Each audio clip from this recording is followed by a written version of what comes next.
Kelompok pejuang Palestina menolak usulan gencatan senjata baru dari utusan khusus Amerika Serikat untuk Timur Tengah Steve Witkoff. Hamas menyebut usulan baru dari Witkoff itu sebagai pembalikan kesepakatan sebelumnya yang ditetapkan Israel. Pasalnya, usulan baru Witkoff itu hanya menawarkan gencatan senjata selama 7 hari.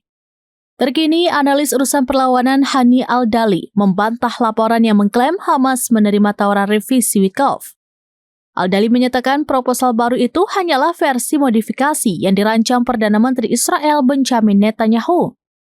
Menurutnya, usulan baru itu bertujuan untuk mengganti perjanjian sebelumnya dengan ketentuan yang menguntungkan pendudukan Israel. Sebelumnya, anggota Biro Politik Hamas, Bassem Naim, mengkritik tanggapan Israel terkait usulan gencatan senjata Witkoff. Pihaknya menggambarkannya sebagai kelanjutan dari pendudukan dan mekanisme untuk memperpanjang penderitaan di Gaza. Menurutnya, tanggapan Israel itu pada hakikatnya bertujuan untuk melanggengkan pendudukan, melanjutkan pembunuhan hingga memicu kelaparan masyarakat.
Download Tribun X sekarang, menghadirkan lokal menjadi Indonesia.